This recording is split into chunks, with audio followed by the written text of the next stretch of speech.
அனைவருக்கும் வணக்கம். வாழ்க்கையில யார் வர்றா, யார் போறான்னு எதுவுமே தெரியாது.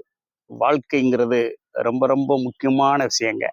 நம்ம வாழ்க்கையில நம்ம வரும்போது எதுவும் கொண்டு வரலங்க, எதுவும் கொண்டு போலங்க. பகவத்கீதைய நான் படிக்கும்போது தாங்க தெரிஞ்சேன். வாழ்க்கையில ஒண்ணுமே இல்லங்க. எதுவும் நம்ம கொண்டு வரல, கொண்டும் போல. வாழ்க்கையில எத்தனையோ விஷயங்கள் இருக்குங்க.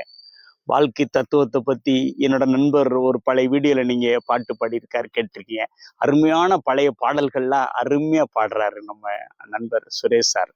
அவரை ஒரு பாடல் இந்த வாழ்க்கை தத்துவத்தை பத்தியும், வாழ்க்கையில எத்தனையோ வாழ்க்கையில வரும் போகும் பல எல்லா நிலையும் கடந்துதான் நம்ம வரணும். வாழ்க்கை எல்லாம் நல்லபடியா அமைஞ்சிடுறது இல்லை. அதனால எதுவும் நம்ம கொண்டு வரல, எதுவும் கொண்டு வரல. கிடைச்ச வாழ்க்கையை நம்ம நிம்மதியா வாழணும். கிடைச்ச வாழ்க்கை சந்தோஷமா ஏத்துக்கிட்டு அருமையா வாழ்க்கையை வாழ்ந்து முடிக்கணும். அதான் வாழ்க்கை. அதை பத்தி நண்பர் சுரேஷ் சார் வந்து ஒரு பாடல் பாட போறாரு பாருங்க. அருமையா இருக்குன்னு கேட்டு ரசிங்க. லைஃப்ல நம்ம நினைச்சதெல்லாம் நடந்துறது இல்ல. நம்ம யார் மனசுல யார் இருக்கா, என்ன கொண்டு வரோம், என்ன கொண்டு போறோம்னு நம்ம தெரியறது இல்ல. வாழ்க்கையின் தத்துவம் இதுதான். இருக்கிறத நினைச்சு நல்லா வாழுங்க. ஆயிரம் வாசல் இதயம், அதில் ஆயிரம் எண்ணங்கள் உதயம். யாரோ வருவார், யாரோ இருப்பார், வருவதும் போவதும் தெரியாது. ஒருவர் மட்டும் குடியிருந்தால் துன்பம் ஏதுமில்லை.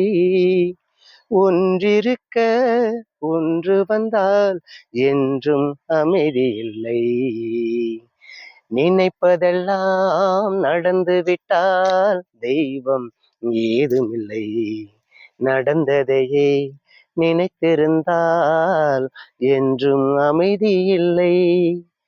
எங்கே வாழ்க்கை தொடங்கும், எங்கே எவ்விதம் முடியும், இதுதான் பாதை, இதுதான் பயணம் என்பது யாருக்கும் தெரியாது. பாதையெல்லாம் மாறி வரும், பயணம் முடிந்துவிடும்.